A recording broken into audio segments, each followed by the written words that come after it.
इस कहानी के लेखक हैं इकबाल साहब। मेरा नाम दीपक है। पश्चिमी उत्तर प्रदेश के एक छोटे से गांव का रहने वाला हूं। घटना सन 1980 के आसपास की है। उस समय मैं लॉ का स्टूडेंट था। मेरे बचपन में ही मेरे माता पिता चल बसे थे। मेरी परवरिश मेरे चाचा जी ने की थी। चाचा जी जिला कोर्ट में मुंशी थे। उन्होंने मुझे अपनी संतान की तरह पढ़ाया लिखाया था, लेकिन ग्रेजुएशन तक आते आते चाचा जी भी नौकरी से रिटायर हो गए। परिवार में 6 जनों का गुजर बसर बहुत ही मुश्किल से हो रहा था। चाचा जी की पेंशन ऊंट के मुंह में चीरा जैसी साबित होती थी। मैं पूरी कोशिश करता कि चाचा जी का कुछ सहयोग कर सकूं। इसी सिलसिले में मुझे जो भी छोटा मोटा काम मिलता मैं उसे कर लिया करता। मैंने रात में ऑटो भी चलाए, अखबार भी बांटे, शहर के होटल में नाइट शिफ्ट में काम भी किया, पर मुझे उतने पैसे नहीं मिल पाते कि मैं अकेला ही 6 लोगों का पेट पाल सकूं और अपनी पढ़ाई भी पूरी कर सकूं। मैं इसी सोच को कुरेदते हुए वापस अपने घर पर आ रहा था। मेरे घर के रास्ते में शमशान घाट पड़ता था। उसी शमशान घाट का एक अघोरी मुझे रोज आते जाते देखता था, और फिर एक दिन उसने मुझे टोकते हुए कहा, तुम ही दीपक हो ना? जी मैं ही दीपक हूं। क्यों, क्या हुआ? कोई काम था क्या आपको मुझसे? उसने अपनी बड़ी बड़ी लाल आंखों से मुझे घूरा, फिर भारी आवाज में बोला, बेरोजगार हो, कुछ रकम कमाना चाहोगे? मेरे मन में भी खुशी उछली। अंधे को क्या चाहिए, 2 आंखें? जी जरूर, लेकिन काम क्या करना होगा? देखो बेटा, मैं तुम्हें सब कुछ साफ साफ बताए देता हूँ ताकि तुम्हें कोई भी भ्रम ना हो। बात ऐसी है कि हम ठहरे वैरागी सन्यासी अघोरी जन कल्याण के लिए कभी कभार हमें कुछ कार्य सिद्ध करने होते हैं। ऐसे कार्य ग्रह, नक्षत्रों और काल योग की जटिल गणना के बाद ही किए जाते हैं। ऐसा ही एक कार्य मैं तुमसे करवाना चाहता हूँ। इस कार्य का सही समय योग अगले शनिवार रात्रि बन रहा है। वैसे तो कोई कठिन कार्य नहीं है, मात्र 15 मिनट का काम है, जिसके बदले मैं तुम्हें पूरे 5,000 रुपए दूंगा। 5,000? मेरे दिमाग में एकदम से धमाका सा गूंजा। ऐसा क्या है सिद्धि में? मैंने बड़ी हैरत से पूछा था। इस पर अघोरी बोला, तुम्हें इससे कोई सरोकार नहीं होना चाहिए। इतना समझ लो, ये सब जन कल्याण के लिए। तुम्हें तो बस चावल पकाकर मुझे लाकर देने। 15 मिनट के 5,000 कभी कमाए जीवन में? अघोरी एक एक शब्द चबा चबा कर बोला। मैं बड़ी अजीब सी हालत में खड़ा अघोरी को देखे जा रहा था। मेरे दिल और दिमाग में बहस छिड़ गई। दिल कुछ कह रहा था और दिमाग कुछ और। जाने तो जाने दीपक, मना कर दे। तभी दिमाग ने कहा, शमशान में सिर्फ 15 मिनट रहने के 5,000 रुपए मिल रहे हैं। दीपक सोच, तेरे कितने सारे काम एक झटके में पूरे हो जाएंगे। तेरे चाचा का महंगा इलाज, तेरी पढ़ाई का खर्च, घर की मरम्मत, सब। हाँ दीपक, सब कुछ सिर्फ 15 मिनट में पूरे हो जाएंगे। हाँ कर दे दीपक, तुरंत हाँ कर दे। दिल के पास तर्क वितर्क थे तो दिमाग में अनेकों उबलती इच्छाएं भरी पड़ी थी। मेरी गरीबी और जरूरतें शमशान के अनदेखे प्रेतों से भी अधिक विकराल थी। आखिरकार दिमाग जीता और दिल हारा। ठीक है, मैं अगले शनिवार आ जाऊंगा। इतना कहकर मैं अपने घर आ गया। घर आकर भी मेरे दिल दिमाग पर अघोरी और शमशान छाया रहा। जैसे तैसे अगला शनिवार आया। मुझे आज सुबह से ही कुछ बेचैनी से महसूस हो रही थी। हालांकि अघोरी ने मुझे अकेले ही शमशान आने के लिए कहा था, लेकिन मैं इतना नादान और मूर्ख नहीं था कि एक अजनबी अघोरी की सारी बातें आंख मूंद कर मानता चला जाऊं। गांव में मेरे कई पक्के दोस्त थे, जिनमें राजवीर मेरे बचपन का लंगोटिया यार था। अघोरी के साथ हुई सारी बातचीत जब मैंने उसे बताई तो वो खुशी खुशी मेरे साथ शमशान चलने के लिए तैयार हो गया, और उसके साथ मेरे 2 दोस्त अमर और बंसी भी। अब हम 4 लोग सावधानी के तौर पर अपने साथ एक एक मजबूत सा डंडा और टॉर्च ले शमशान घाट को चल दिए। शमशान घाट के दक्षिणी भाग से कुछ दूरी पहले जंगली झाड़ियों और ऊंचे ऊंचे पहाड़ों का झुंड था। मैंने तुरंत ही अपने दोस्तों को पेड़ों पर चढ़ने का कहकर शमशान की ओर चल दिया। मैं अभी कुछ ही दूर अंदर गया था कि मुझे किसी की आवाज सुनाई दी। इधर आओ। यह आवाज अघोरी की थी। मैंने जब पीछे मुड़कर देखा तो मेरे सामने काली मानव आकृति खड़ी दिखाई दी, जो कि अघोरी था। आओ मेरे साथ चलो। अघोरी शमशान घाट से कुछ दूरी जमीन पर बैठ गया और उसने अपने चारों ओर एक गोल घेरा खींचा और मुझे अपने सामने बैठा लिया। दीपक, ध्यान से सुनो, 12 बजने में कुछ ही समय शेष है। 12 बजते ही तुम्हें हांडी लेकर चिता के पास जाना है। तुम्हारे पास मात्र 15 मिनट का समय होगा।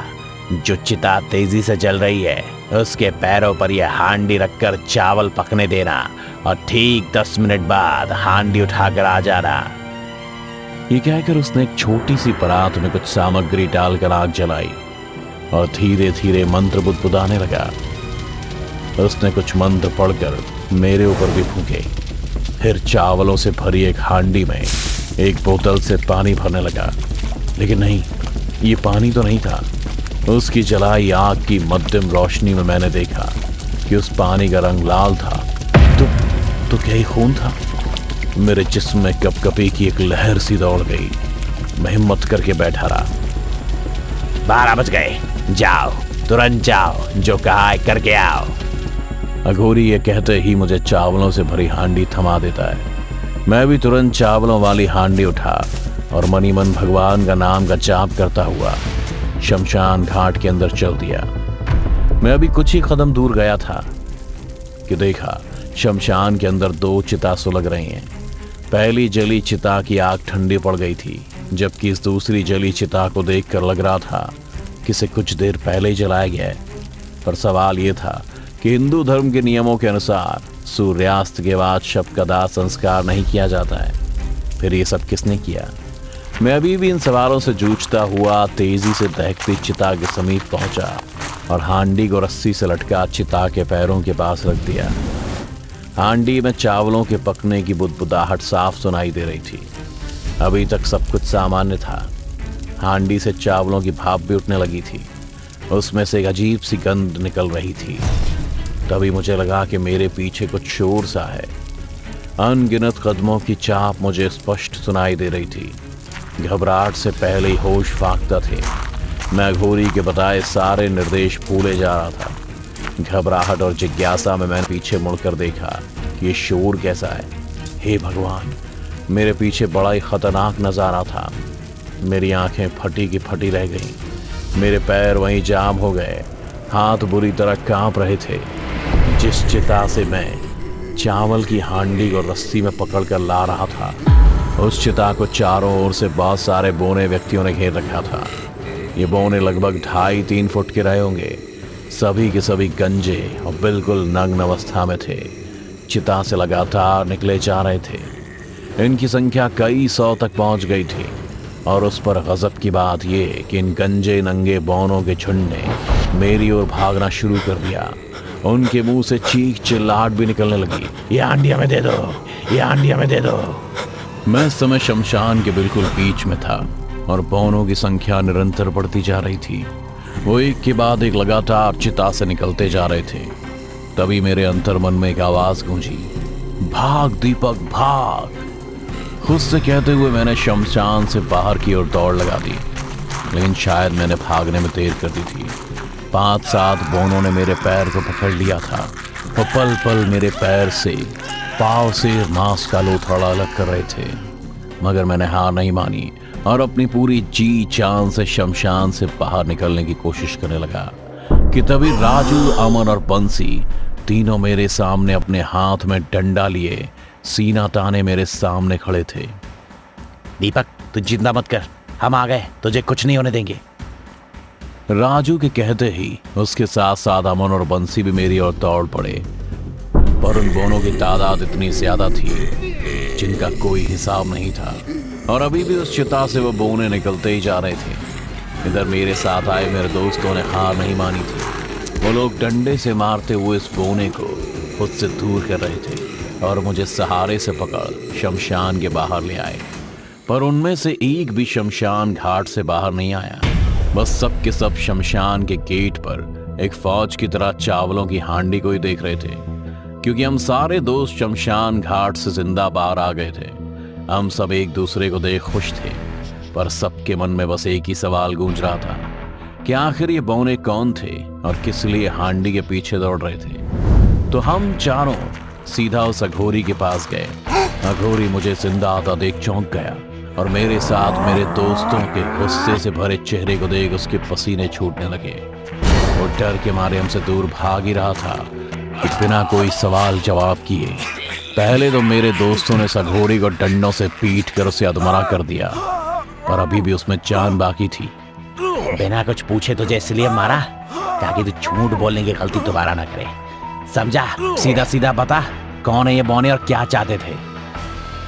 इस सवाल पर अघोरी ने पहले तो दम भर सांस ली, फिर आहिस्ते से कहा, बेटा, हमारे दंत कथाओं में पिशाच का जिक्र है, जिसे हम लोग रक्त पिशाच के नाम से जानते हैं, जिसे एक वरदान भी मिला है और एक शाप भी, जो जन्मों से भूखा है, जो सिर्फ खून पीते हैं और अनाज खाते हैं, क्योंकि अनाज खाते ही उन्हें मुक्ति मिल जाती है।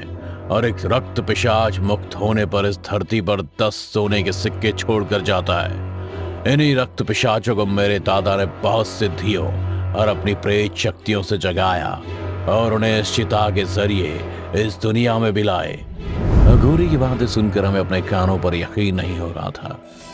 तो इसका मतलब इस हांडी में जितने चावल के दाने हैं, रक्त पिशाच हर एक दाने के बदले 10 सोने के सिक्के देगा?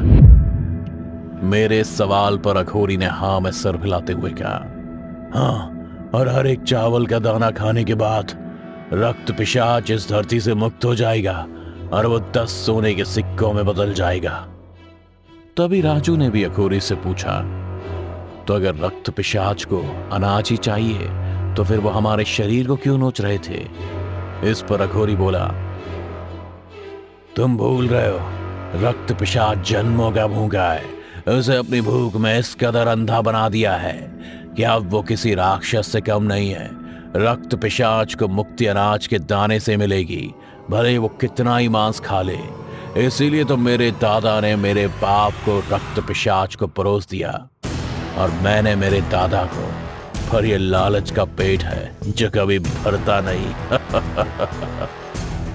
मैं और मेरे सारे दोस्त अब अघोरी की कहानी सारी जान चुके थे, पर हमें एक शक ये भी था कि अगर हमने उसे आज जिंदा छोड़ दिया तो ये फिर कल किसी और दीपक, राजू या बंसी को रक्त पिशाच का शिकार बनने मौत के मुंह में भेज देगा। इसलिए हमने चावल से भरी हांडी अघोरी को थमा दी और उसे पकड़ शमशान के अंदर फेंक दिया।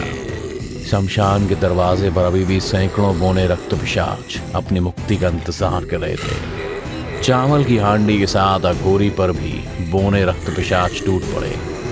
हमने अपनी आंखों से देखा कि एक चावल का दाना खाते ही एक रक्त पिशाच 10 सोने के सिक्कों में बदल गया, और जब तक हांडी में एक दाना भी चावल का बचा रहा, रक्त पिशाच चिता से निकल उस दाने को खाने के लिए आते थे। देखते ही देखते हमारी आंखों के सामने एक सोने का पहाड़ खड़ा हो गया। पर इतना खौफनाक मंजर देख किसी की भी हिम्मत नहीं हो रही थी कि कोई उस सोने को छुए भी। और उस अघोरी का तो अता पता भी नहीं था। उसकी एक एक बोटी तक किसी को नहीं मिली। पर किसी तरह मैंने हिम्मत की और चावल के एक एक दाने को खत्म होने के बाद रक्त पिशाच का दिया हुआ सारा सोना मैंने उसी शमशान के किसी कोने में दफन कर दिया, जिसकी खबर सिर्फ मुझे है, सिर्फ मुझे। दोस्तों, कहानी पसंद आई हो तो अभी वीडियो को लाइक और कमेंट के साथ चैनल को सब्सक्राइब कर हमें सपोर्ट करें। और हाँ, डिस्क्रिप्शन में दिए गए लिंक के जरिए अब आप हमारी कहानियों का ऑडियो एक्सपीरियंस स्पॉटिफाई पर भी ले सकते हैं। अगर आपके पास भी कोई कहानी हो तो भेजिए हमें, क्या पता अगली दिल दहला देने वाली हॉरर एनिमेशन स्टोरी आपकी ही हो।